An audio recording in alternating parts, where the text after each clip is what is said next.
A Hollywood camera crew fly over a live volcano when they experience catastrophic engine failure.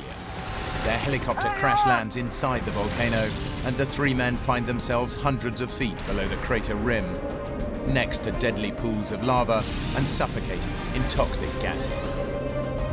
I can't breathe, I need oxygen. They are separated, and it's every man for themselves if they are to survive.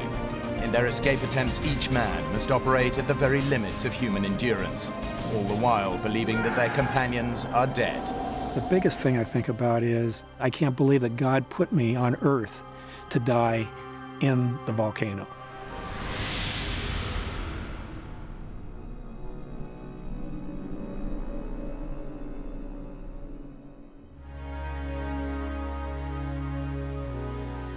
The big island of Hawaii is home to some of the most stunning scenery on Earth. The island, with its exquisite beaches, dramatic waterfalls, and dense tropical jungles, has been formed over millions of years by volcanic activity. And Kilauea remains one of the world's most active volcanoes.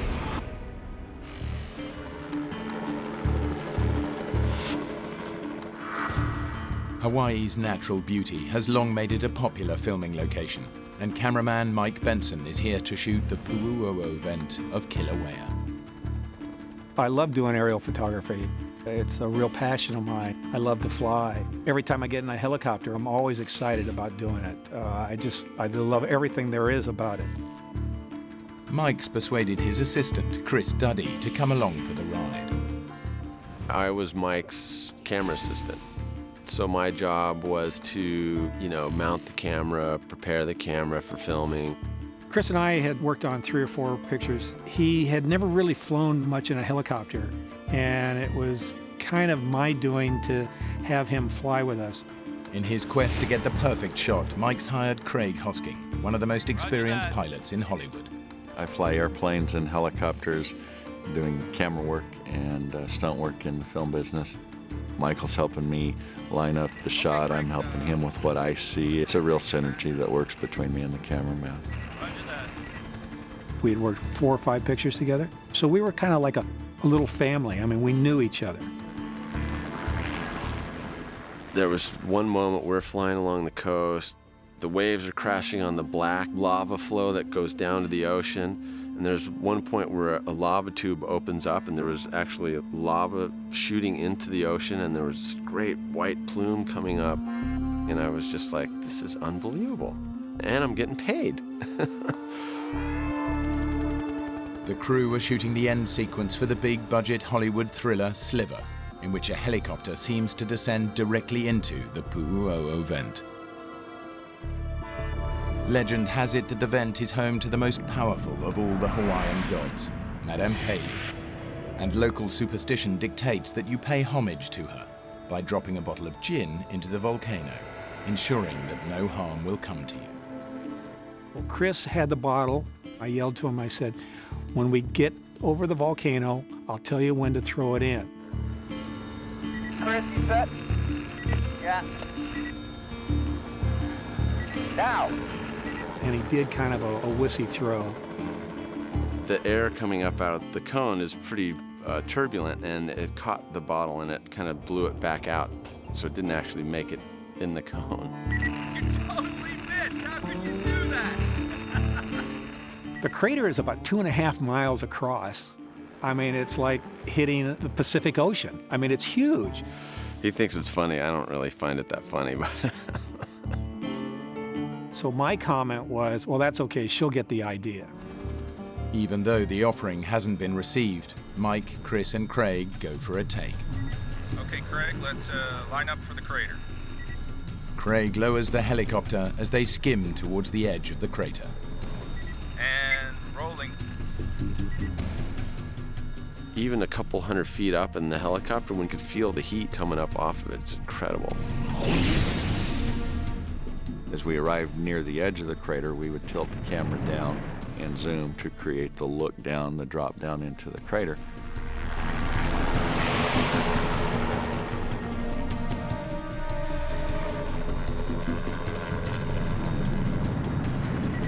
And cut. Okay, Craig, take us down and we'll review that. Let's have a look. Okay.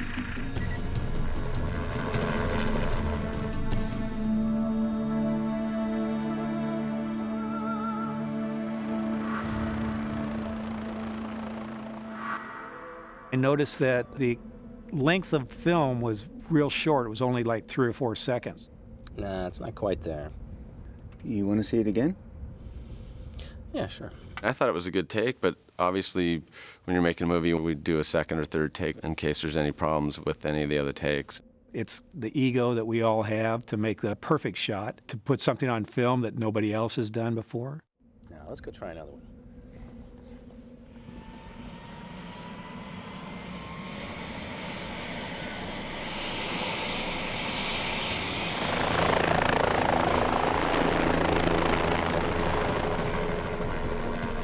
You feel when you're filming that nothing's going to happen, that you're encased in this piece of metal of a helicopter, and that it's kind of a safe zone. There is always the element of danger, but I've been doing it long enough that we never felt that we were putting ourselves out on a limb or anything. I get more concerned about the traffic in LA than I do about the traffic in the sky. Okay, Craig, for this next pass, I want to try and take it a little lower and a little faster, if that's all right. Roger that. We weren't doing stunt flying. It wasn't any acrobatic aerial work. It was pretty straightforward flying. And rolling. It might have seemed straightforward, but as the chopper passes over the crater rim, it experiences catastrophic engine failure. The first thing you hear and feel is the RPM decreasing. Usually in an engine failure, you have a quick deceleration. This, it was just kind of slowly spooling down. What's happening? There's a sound that beeps. I'll never forget that. The beep, beep, beep, beep. At that point, we're in kind of a whiteout where the plume comes up out of the cone. Oh, man, no way. And then the next thing he said was, we're going down. And that's something you don't want to hear a pilot say ever. Sierra, hotel, engine failure, going down in the vent. Hang on! You get about a second or two of recognition, and then you go right into the emergency procedures. What made this one challenging was the choices I had to make about where to land.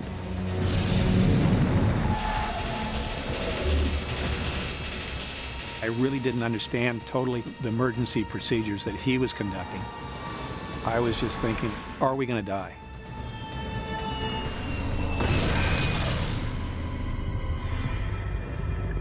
By a miracle, Mike, Chris, and Craig survived the crash, but their troubles are just beginning. They're surrounded by deadly pools of lava and choking in toxic gases. I wasn't even really sure where we were. I didn't realize we were inside the cone, inside the crater.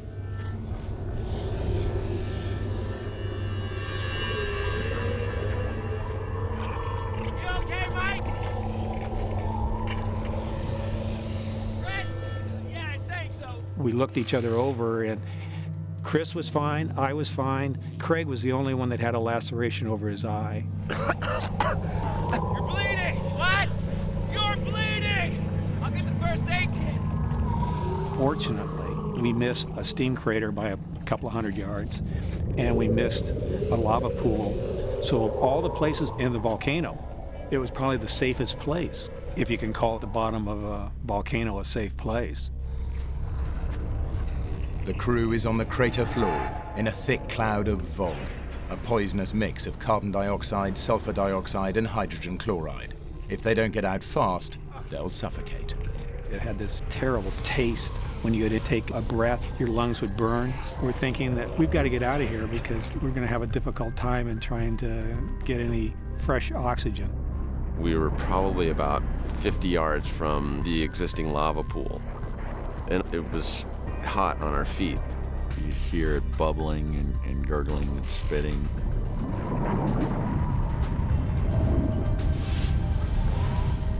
We realized when we're looking up, we're inside this crater. Oh my God, we got to get out of here. I'm gonna try the radio. Mayday, mayday, mayday. Mayday, mayday, mayday. Can't get a mayday out. There's no power. The helicopter's electrical system has been destroyed in the crash. With no radio to call for help, climbing out is their only chance of survival. We kind of explored going to the north, but that was near the live part of the volcano, and the air was really horrible that direction. Hey! This isn't working. Let's try climbing up. All three of us were in excellent physical condition. We thought that we could scale out the 300 feet and make it to the top to get back to safety. The inside of the crater is like a bowl, so it's less steep at the bottom, and then as it goes to the top, it gets steeper and steeper until it's basically a 90-degree cliff. The first 100 feet or so were pretty easy. After that, it became deadly treacherous. If you've ever picked up a volcanic rock, they're just sharp like needles. As you pull up on it, it starts to crumble and break away. As we're doing this, you're hot and you're sweaty from expelling all this energy.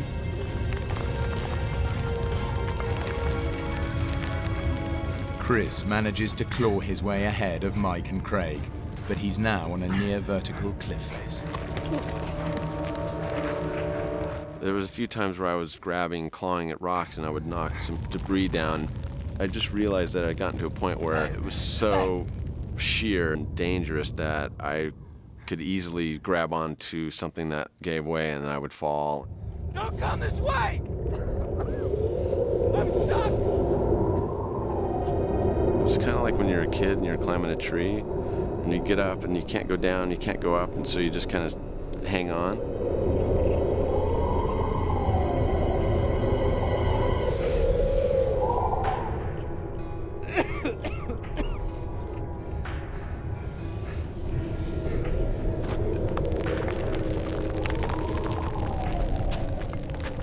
Mike and Craig are 50 feet below Chris. They lose him in the smoke. Chris! Where are you? Craig and I are standing on this little ledge. It's probably about 3 feet long and maybe 18 inches wide. The air was better, and that's where we could really sit down and digest what had just happened and come up with a plan. Climbing out isn't working. Craig realizes that the only chance of survival lies in getting power back into the radio. He must return to the crash site. I knew how the helicopter electrical system worked. There was no need for all three of us to go back down into the potentially deadly gases. I have to try to go back and try the radio. Okay. When he went back down, he really was risking a lot.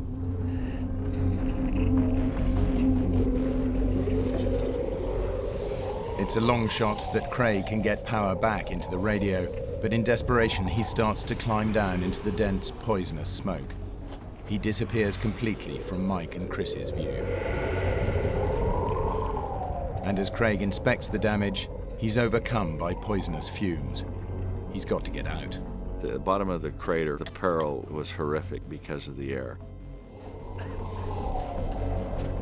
I found this little cinder hill about 100 feet above the helicopter, and I could go there, and the air was almost breathable. It was still horrible, but the wind would blow just right, and I'd get a breath of air.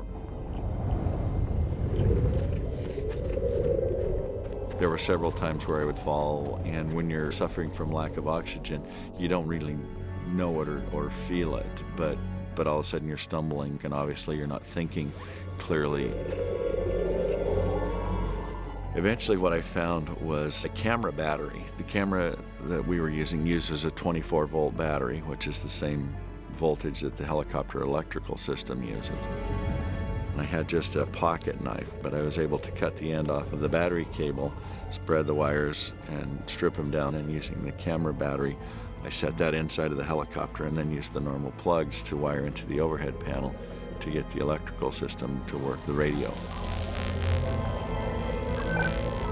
Mayday, mayday, mayday! This is 2 Sierra Hotel! Can anybody hear me? Craig's repeated mayday calls are interrupted by scrambles for fresh air. I'd have 3 or 4 breaths at a time where I get no oxygen at all, and it was just gasping.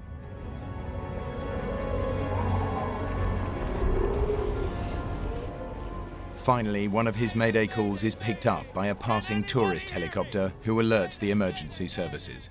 It was just almost incomprehensible to the guy I got a hold of. He kept saying, "You're in the crater, you're alive." We're in need of urgent assistance. I repeat.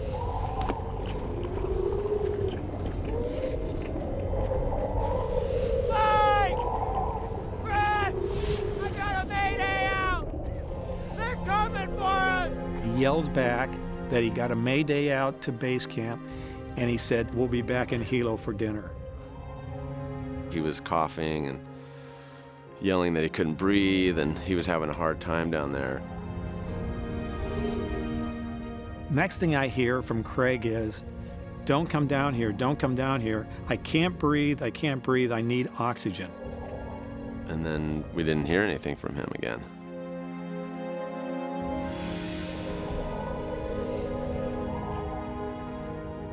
I thought that he died. Craig! Craig!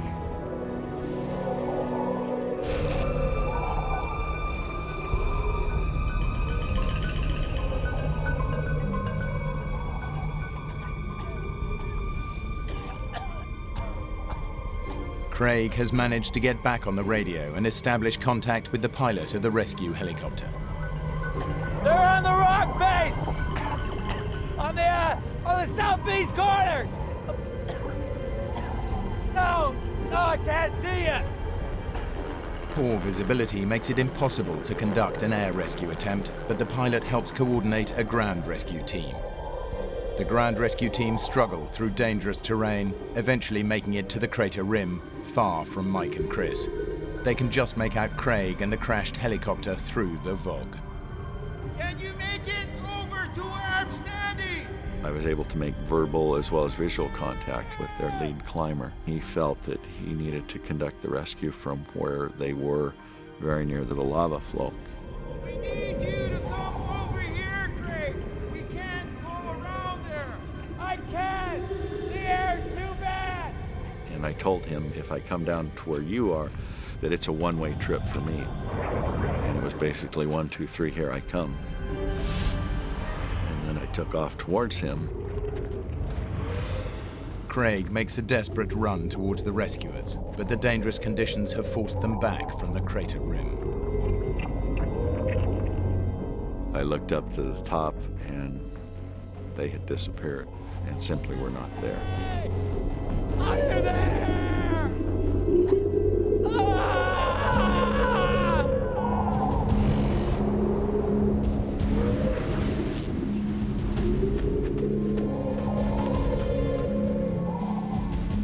I think by a miracle, I was given the strength to get back to where I could breathe once again.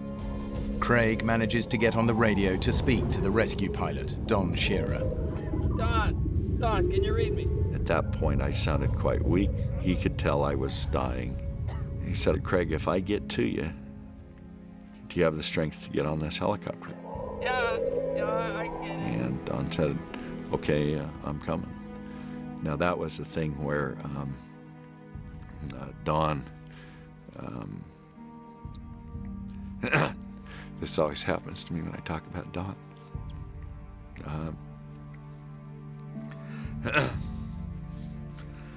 But Don made a life or death decision right then, too.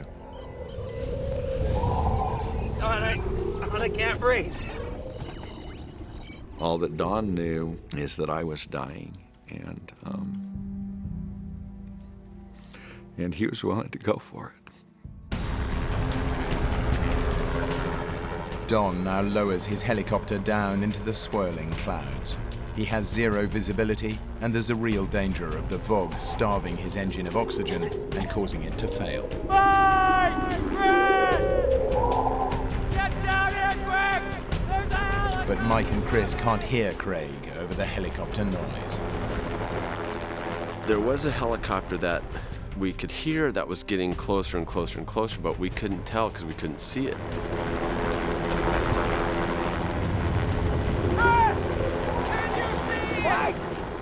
The helicopter's drowning out Mike and I yelling.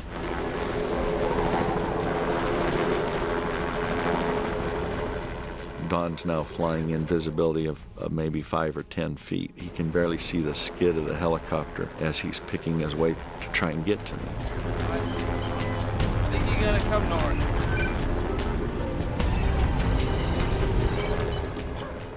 I then waited, probably at that point, in and out of consciousness.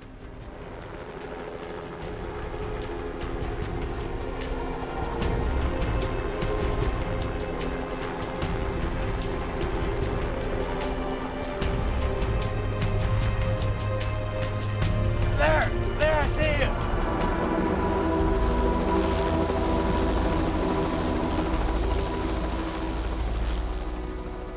I was able to get on the skid, and I believe with probably the last ounce of energy I had in this earth, I was able to pull up and get into the backseat of the helicopter.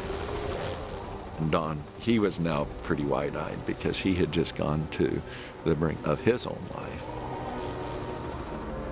Because he'd had 10 minutes of, I would dare say, the worst flying that any pilot has ever had in the history of flying.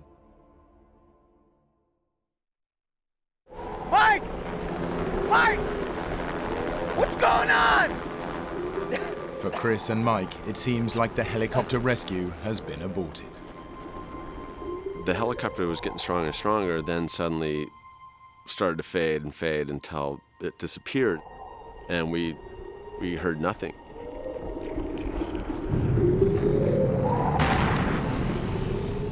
The temperature inside the volcano begins to plummet. Mike and Chris are now in grave danger of succumbing to hypothermia. It's starting to get a little cooler. It's cold. Our throats were constricted, and it was hard to talk. I thought we were going to suffocate if we had to stay in there overnight.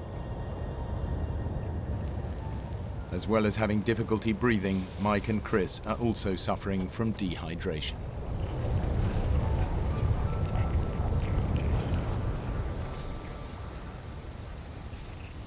I would take my light meter and I'd turn it upside down and I would gather the moisture that was coming down.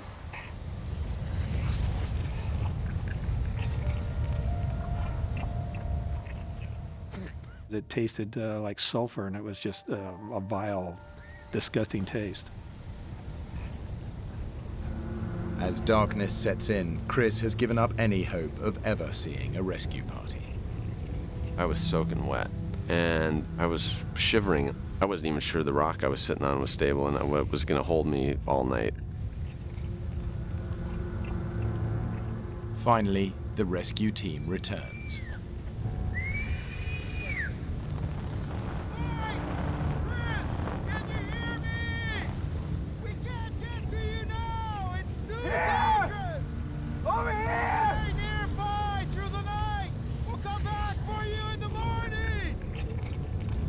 It's a crushing blow.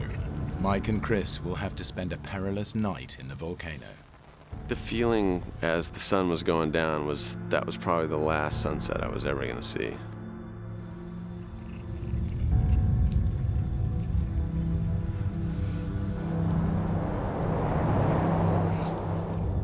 It was really difficult to breathe. It was really difficult to keep my eyes open for more than a few seconds at a time, so I just kind of made a little tent out of my sweatshirt and just tried to breathe, shallow breathing.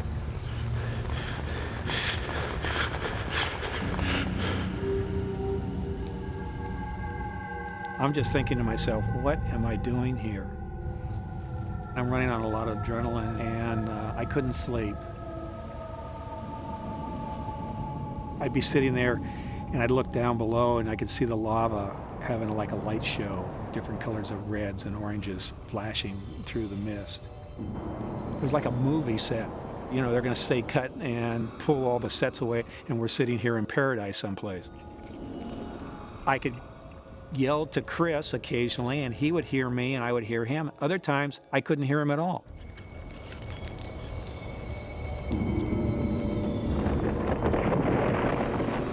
You could hear landslides all around us. Any moment, we felt like we could just be in the avalanche or just slide off the side of the cliff. I would have put our odds at about maybe 20-30% survival at that point. I was probably going to die. Chris was really despondent. He thought that there was no way that either one of us was going to get out of here. Chris! I was really concerned that he was ready to jump and to just end it all. Chris! Chris! Chris!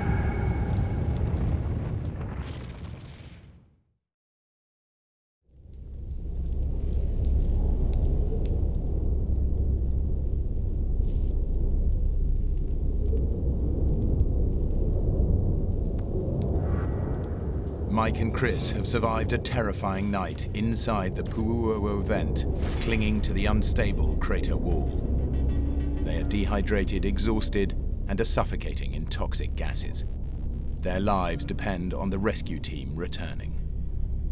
Mike was the voice of encouragement. He kept saying, "Don't worry, everything's going to be fine. They're going to come get us." So I kind of relied on him for that kind of support.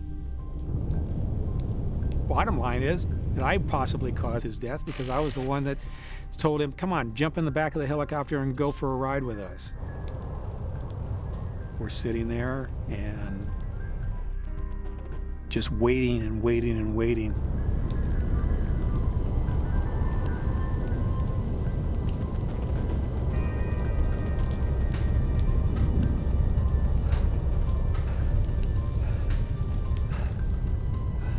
The rescue team is battling to get to Mike and Chris. But outside the microclimate of the cone, the weather is much more severe.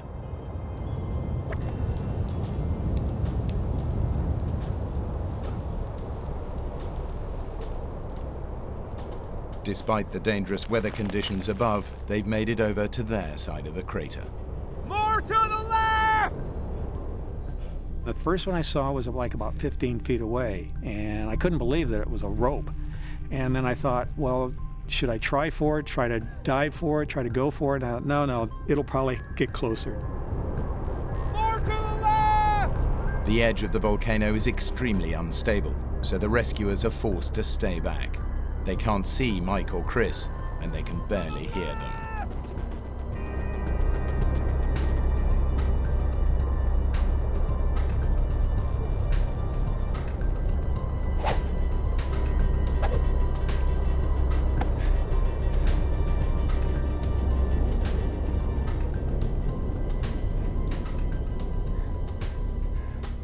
The second rope was probably 10 feet away from us. It was getting closer, but it wasn't close enough that I could actually grab onto it.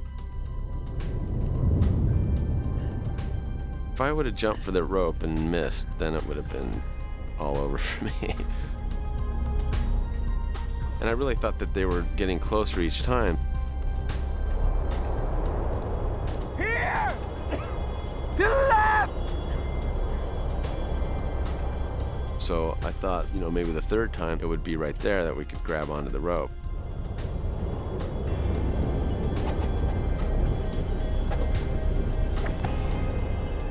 The third time it came, and it was like 6 feet away.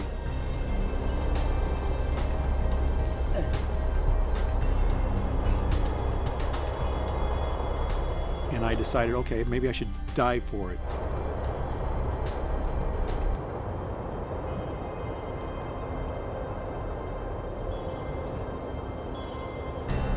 No, wait! Wait! Wait! The worsening weather above has forced the team to retreat. The attempted ground rescue is over.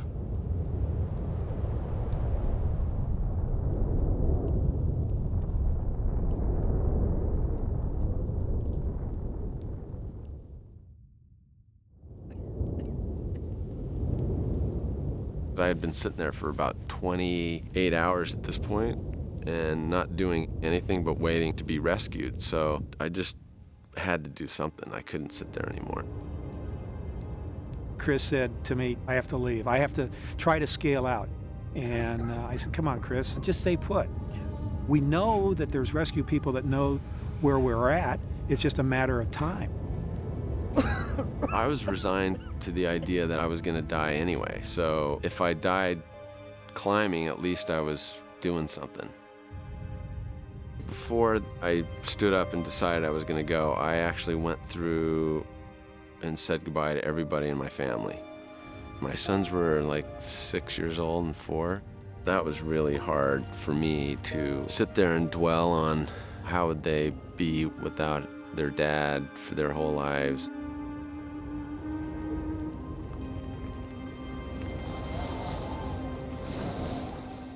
If I fell off that cliff, you know, there was no chance for survival.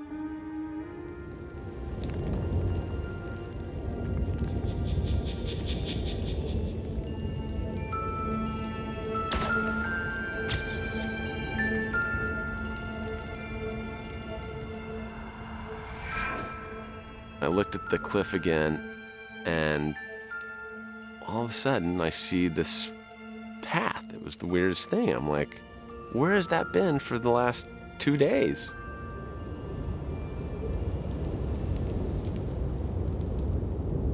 Mike!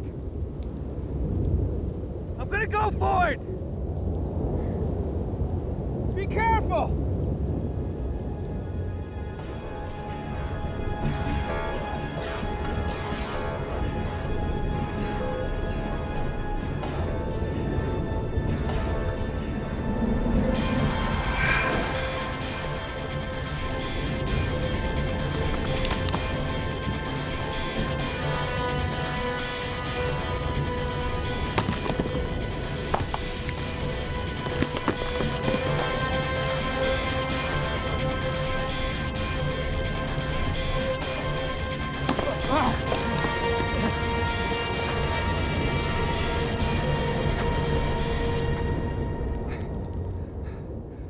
It was maybe 15, 20 minutes into his climb, and I said, how far are you? And he says, I'm about 5 feet from the top. And I yelled to him, I said, well, when you get to the top, yell back to me. And he said, yeah, I will.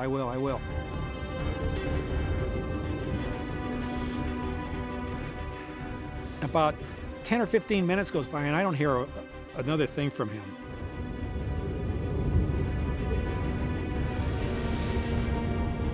The top, like 3 feet of the cone, was just a layer of flat gravel. And there was no big chunks to grab onto.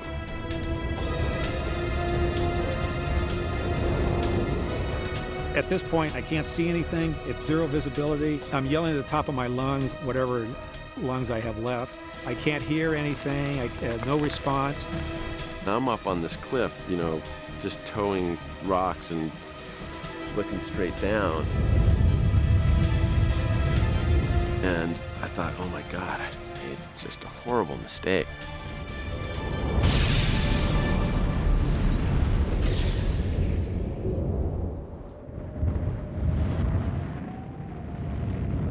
Chris Duddy has almost climbed out of the volcano, but the loose rock above means he can't climb any further. And if he can't hold on, he'll plummet hundreds of feet into molten lava. I don't know what made me think of this, but I just dug both my arms into this gravel to try to get some leverage. So I dug my arms into this gravel up to my elbows. And it was like sticking your arms into broken glass. I mean, I was just cutting my arms up to get it in there, but I knew I had to get some leverage. So I got my arms wedged into this gravel, count to 3, and I just did a lunge. And I flipped myself onto the top, onto the lip of the crater, and then just rolled over. And I was out.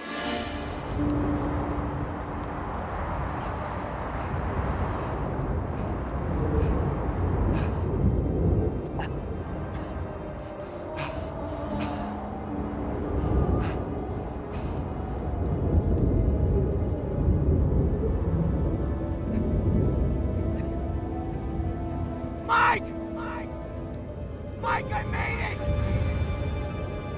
I'm out! I realized when I got up there that how bad the weather was, and you couldn't really hear anything. Mike!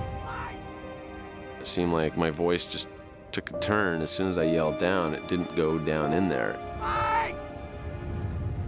Mike! I started down the side of the mountain, and I saw the rope there. I saw a rope. I remember I picked up the rope, and I'm gonna go get Mike. I'm gonna go throw the rope down because I know where he is. So I start back up the hill with this rope, and then I realized that I'm not strong enough to pull him out right now. I'm in shock, I'm all cut up, I'm in no condition to try to pull Mike out. I'd probably kill both of us trying to do that. So I just laid the rope down, kind of pointing in a line to where he is on the top. Then I started to run down the side of the crater. I'm standing on the ledge, and all of a sudden, from over my head comes this brown and black object wailing down through the smoke. And I hear this thud. And I think that Chris has fallen and plummeted to his death. Chris! I don't get any response, and now I think that Craig has died, Chris has died, and now I'm left all by myself.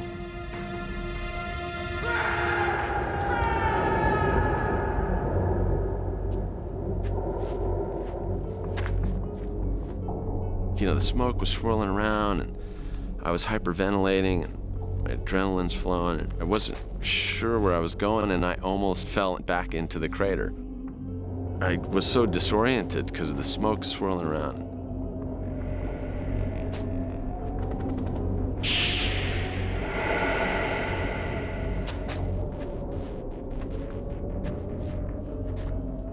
The rescuers had left some cones in a trail, so I caught onto that. And I came upon their base camp where they had stayed that night. But nobody was there, it was empty. The unpredictable weather has not only stopped the rescue mission, it's forced the team completely off the volcano.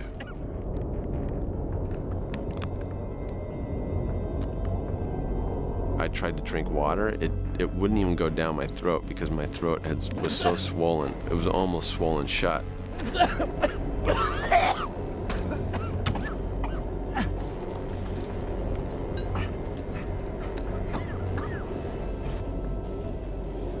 There were oxygen tanks with masks, so I immediately put a mask on, and I just figured I would hike until somebody found me or I'd find the highway or something. It's a 5-mile hike over desolate terrain, but Chris has an amazing stroke of luck when he's spotted by a passing helicopter. Hey! Over here!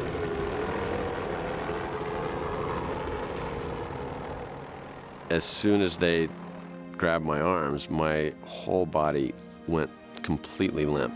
Like I almost fell over. They had to actually carry me from that point to the helicopter. My body just shut down.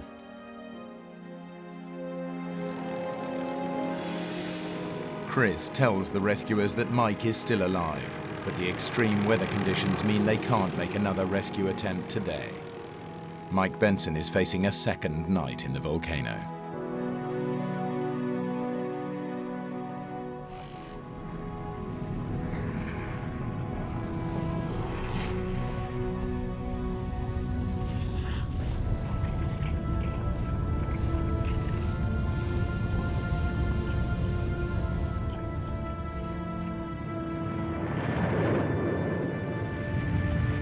I was by myself, thinking that I'm the last survivor of this horrendous ordeal in this volcano. And I kind of just gave up hope for a while. I just thought that the only peace that I would get would be if I just passed away quietly.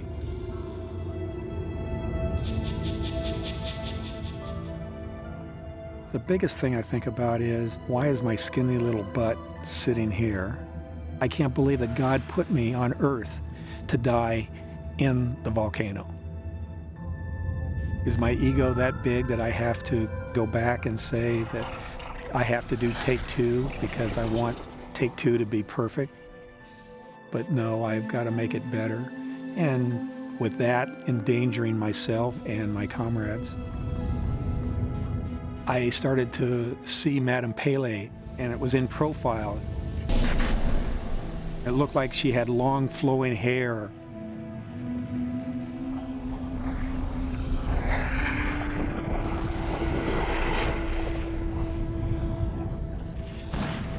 Probably around 3 o'clock in the morning, I felt like that there was nobody supporting me, nobody around. My life was coming to an end. So I took a rock and etched on the side of another rock, this big, huge rock. In fact, I love you, Stephanie.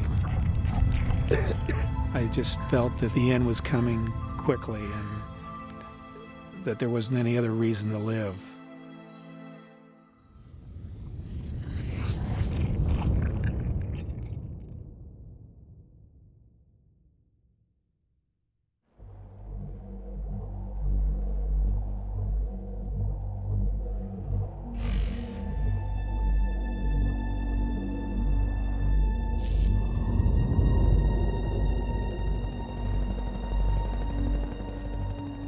Having survived a helicopter crash, Mike Benson has spent a second night in a live volcano.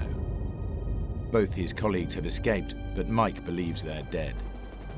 2 previous ground rescue attempts have failed, so Mike's film company hire another helicopter pilot to attempt another radically different aerial rescue.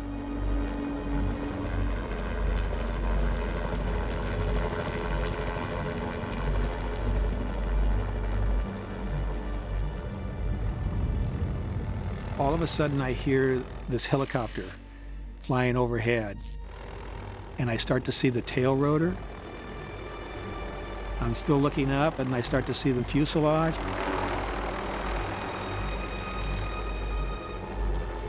And then a head pops out of the left-hand side, and it's the pilot, and he has this old beat-up Vietnam helmet on, and he's waving to me, and I'm waving frantically back to him.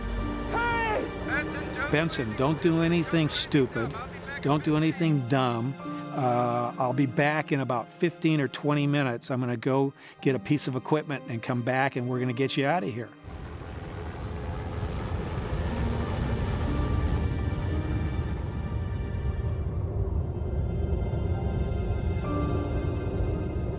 About a half hour goes by, and I'm thinking, what's going on? They can't find me, or are they giving up, or what?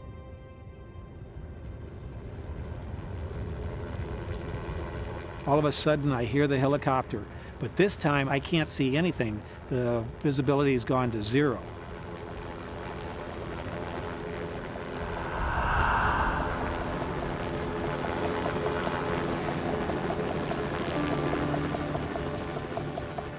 Helicopter comes in, and they were just dropping this net down and just poking it around to where they thought I was.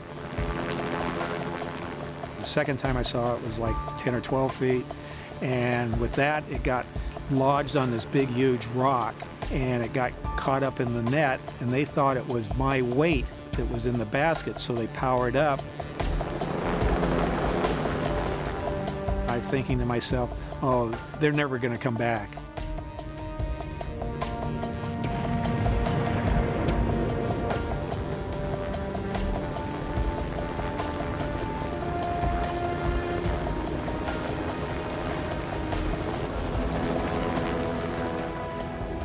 This time it's like about 10 feet, maybe 9 feet in front of me out in the middle of space.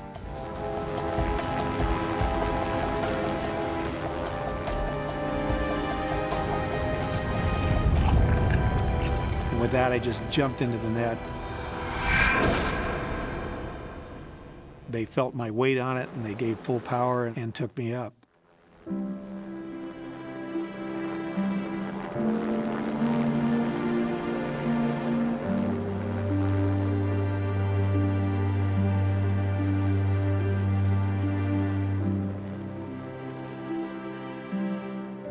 I could see blue sky above me, and I could see some edges of the volcano. And as we were going past, I remember yelling back to Madame Pele, "I won, you lost." Believing that he is the sole survivor of the crash in the volcano, Mike Benson is flown to the base camp to be reunited with his wife, Stephanie.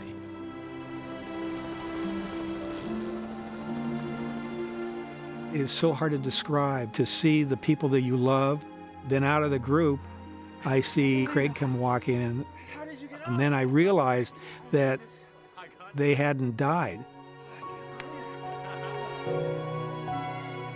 I came over to greet him. He was pretty dumbfounded and amazed and happy that I was okay. I just couldn't believe that he survived another night in that pit. I was so glad to be alive that I could literally have run a 5K. I had this much adrenaline being pumped into me. After test screenings of Sliver, Paramount Pictures decide to change the ending of the film. Everybody asks when they see the movie, well, there's nothing about the volcano in it. I said, I know, we changed it all. Everything I shot was for naught. Craig Hosking continues to fly helicopters and planes on major feature films and is one of the most in-demand pilots in Hollywood. For a long time, the volcano incident was on my mind a lot. The rescue, the way we did things, and I guess I got to see the core of myself a little bit too. Chris Duddy has risen up through the ranks of the film industry. He's now a director and producer. I don't worry that much about death since the accident, you know? I think you just gotta live your life and things happen. Mike Benson has shot major Hollywood movies. He still loves to fly and now has his own pilot's license. 2 other producers have asked if I wanted to go and do some aerial photography over Kilauea, and I said I don't want to test fate again and be put in a position that I might have to do take 2.